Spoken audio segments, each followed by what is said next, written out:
안녕하세요, 여러분. 오늘은 기독교 신학의 핵심 주제 중 하나인 구원론에 대해서 함께 살펴보겠습니다. 구원론은 우리가 어떻게 구원을 얻게 되는지, 그 과정은 어떠한지 다루는 중요한 주제입니다. 이 강의를 통해 구원의 여정을 더 깊이 이해하고 여러분의 신앙생활에 적용할 수 있는 통찰을 얻으시기를 바랍니다. 구원론의 기본 개념. 구원론이란 무엇일까요? 간단히 말해 구원론은 성령이 구원을 신자에게 이루는 것에 대한 연구입니다. 우리는 이것을 구원의 순서 또는 구원 서정이라고 부릅니다. 즉, 성령이 어떤 순서에 따라서 구원의 사역을 행하시는가를 연구하는 분야입니다. 이 구원 순서라는 용어는 1737년 루터파 신학자 야콥 칼 포프가 처음으로 사용했습니다. 또한 청교도 신학자 윌리엄 퍼킨스는 이를 구원의 황금 사설이라고 불렀죠. 그만큼 구원의 과정을 이해하는 것은 우리 신앙에 있어서 황금과 같이 귀중한 지식입니다. 구원 순서에 대한 세 가지 관점. 신학계에서는 구원의 순서에 대해 크게 세 가지 관점이 있습니다. 각각의 접근 방식을 살펴보겠습니다. 첫째, 성경에서 구원 순서를 추론할 수 있다는 주장. 일부 신학자들은 성경, 특히 로마서 8장 28절에서 30절까지에서 구원의 순서를 직접적으로 발견할 수 있다고 봅니다. 이 구절은 종종 구원의 황금고리라고 불리는데요. 우리가 알거니와 하나님을 사랑하는 자, 곧 그의 뜻대로 부르심을 입은 자들에게는 모든 것이 합력하여 선을 이루느니라. 하나님이 미리 아신 자들을 또한 그 아들의 형상을 본받게 하기 위하여 미리 정하셨으니 미리 정하신 그들을 또한 부르시고 부르신 그들을 또한 의롭다 하시고 의롭다 하신 그들을 또한 영화롭게 하셨느니라. 존 머레이 같은 신학자들은 이 구절을 바탕으로 구원이 시간과 경험 속에 나타나는 방식으로 이해했습니다. 그는 하나님은 혼란의 주인이 아니라 질서의 주인이시다라고 말하며 구원에는 분명한 순서가 있다고 주장했습니다. 이러한 관점을 보면 그리스도의 구속이 적용되는 여정은 대략 다음과 같습니다. 부르심, 거듭남, 회심, 신앙, 칭의, 양자됨, 성화, 견인, 용화. 하지만 주목할 점은 로마서 8장의 9절이 완전한 구원 목록을 제시하지는 않는다는 것입니다. 이 구절에는 회개나 믿음, 성화 등이 명시적으로 언급되지 않고 있습니다. 둘째, 논리적 순서를 강조하는 입장. 루이스 벌콥 같은 신학자들은 구원의 순서가 있다는 점은 인정하지만 이것이 시간상의 순서라기보다는 논리적 순서라고 주장합니다. 이 관점에 따르면 구원의 여러 요소들이 시간적으로 엄격하게 분리되어 순차적으로 일어나는 것이 아니라 논리적으로 서로 연결되어 있으면서도 대부분 동시에 일어난다는 것입니다. 셋째, 구원의 순서 자체를 인정하지 않는 입장. 베르카우어와 게핀 같은 신학자들은 성경에서 명확한 구원의 순서를 도출할 수 없다고 주장합니다. 베르카우어는 로마서 8장 20절이 구원의 순서를 가르치는 것이 아니라고 보며 구원의 순서보다는 구원의 길이라는 용어를 선호했습니다.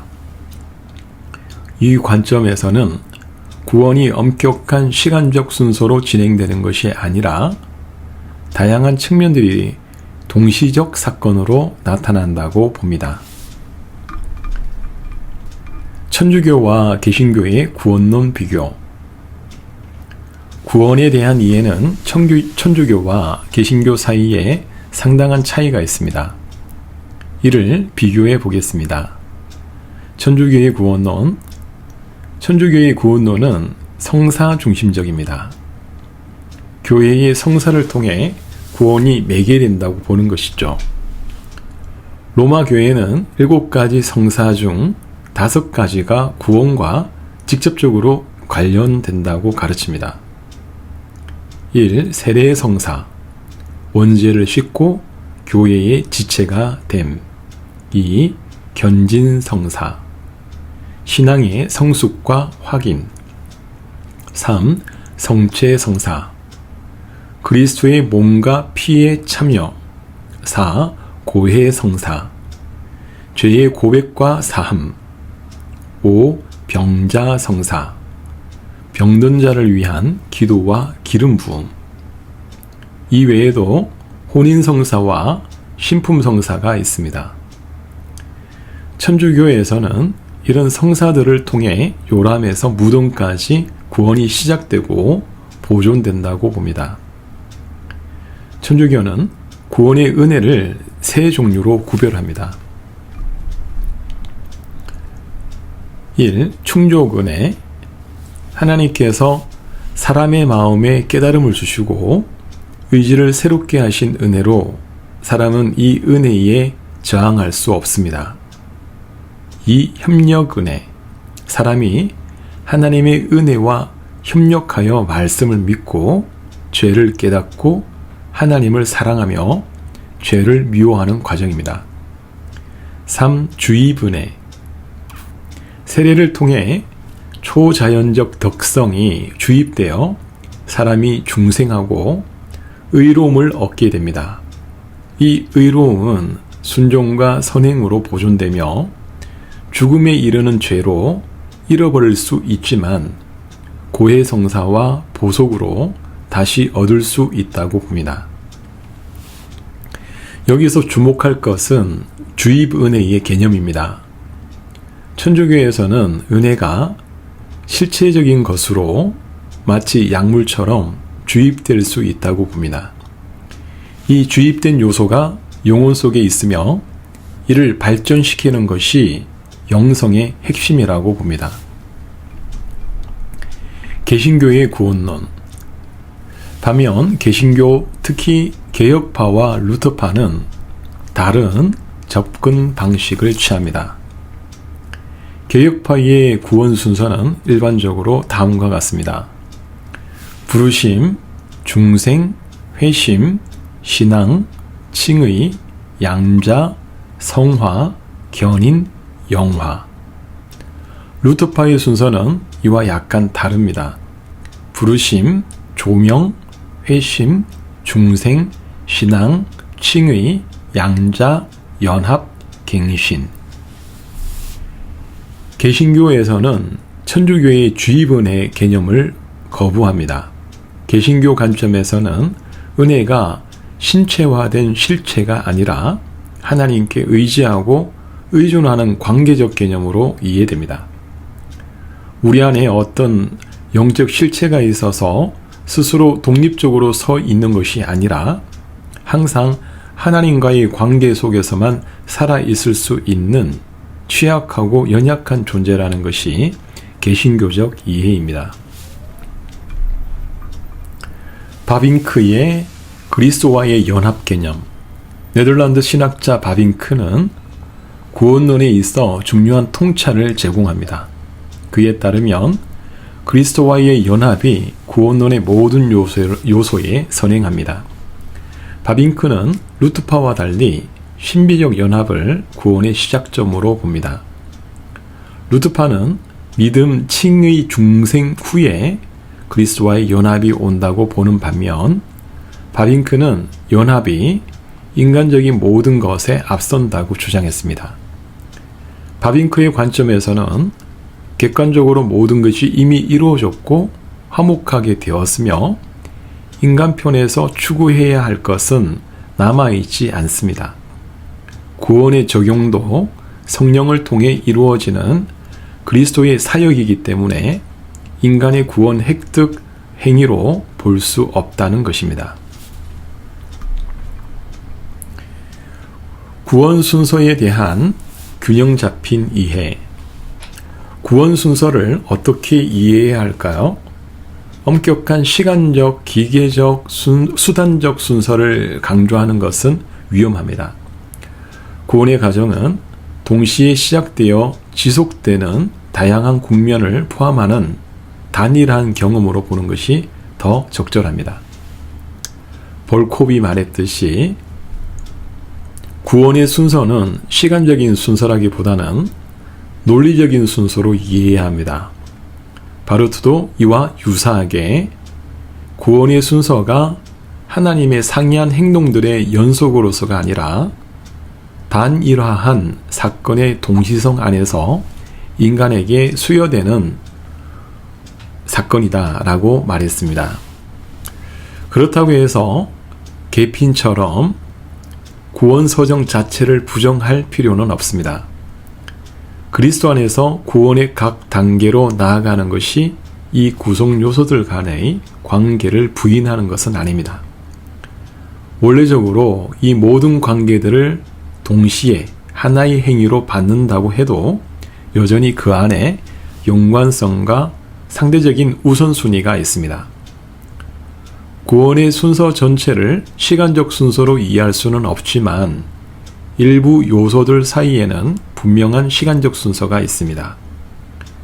부르심은 회심에 앞섭니다. 하나님이 먼저 부르시고 그 부르심에 응답하여 우리가 회심하는 것입니다. 중생이 믿음에 앞섭니다.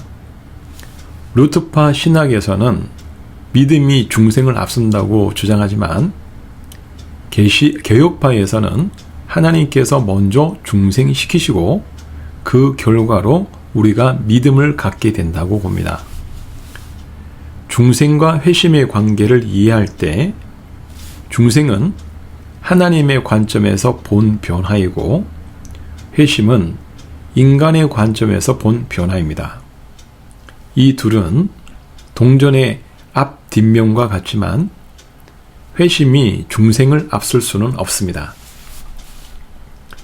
중생은 성화에 앞섭니다. 성화는 계속적이고 점진적인 과정이라면 그 과정을 일으키는 근본적인 변화의 순간인 중생을 전제합니다. 견인은 구원서정의 끝부분에 위치합니다. 종말에 있을 영광의 상태 앞에 놓이는 것이죠. 그리스도와의 연합과 성령의 역할. 구원론을 논의할 때 가장 중요한 것은 그리스도와의 연합을 중심에 두는 것입니다. 구원서정 자체에만 집중하다 보면 그리스도를 단지 구원을 시작하기 위한 원인으로만 인식하게 될 위협이 있습니다. 그러나 그리스도와의 연합이라는 관점에서 구원을 이해하면 구원의 은혜와 축복들이 그리스도와 동떨어져 있지 않게 됩니다. 오히려 그리스도를 전면에 내세워 그리스도 중심적 내용으로 다시 이해하게 됩니다. 만약 그리스도와의 연합을 강조하지 않으면 구원의 서정은 단지 우리 안에서 일어나는 영적 사건으로만 이해될 위험이 있습니다. 그러나 모든 구원의 요소는 그리스도와의 연합이라는 우산 아래에 있어야 합니다. 또한 그리스도와 성령을 분리하지 않는 것이 중요합니다. 오순절파에서는 종종 예수 믿음과 성령 세례를 분리하는 경향이 있는데 이는 문제가 될 수 있습니다. 사도행전의 제자들을 예로 들면 그들은 예수님을 믿었지만 부활 전에는 무기력했고 오순절에 성령이 임한 후에야 권능 있는 사역을 시작했습니다. 이를 근거로 예수를 믿는 것과 성령 세례를 받는 것을 분리하는 경우가 있습니다. 그러나 개혁파 관점에서는 예수 믿는 것 자체가 성령 세례입니다. 성령 세례와 성령 충만은 구별해야 하며 성령 세례는 중생과 함께 일어나는 이례적 사건으로 이해해야 합니다. 예수님을 믿는 것과 성령을 분리하면 예수 믿는 것을 마치 중요하지 않은 것처럼 취급할 위험이 있습니다. 그러나 예수님을 믿는 것 자체가 엄청난 일이며 성령의 역사 없이는 불가능한 일입니다. 웨슬레이의 구원론. 웨슬레이의 구원론도 살펴볼 필요가 있습니다. 웨슬레는 루터와 칼빈처럼 원죄와 인간의 타락을 강조했습니다. 인간의 타락과 원죄를 인정하며 하나님 형상의 파괴를 받아들였습니다. 그러나 그리스도의 공로로 하나님 형상의 부분적 회복이 가능하다고 믿었으며 선행 은총이라는 개념을 강조했습니다.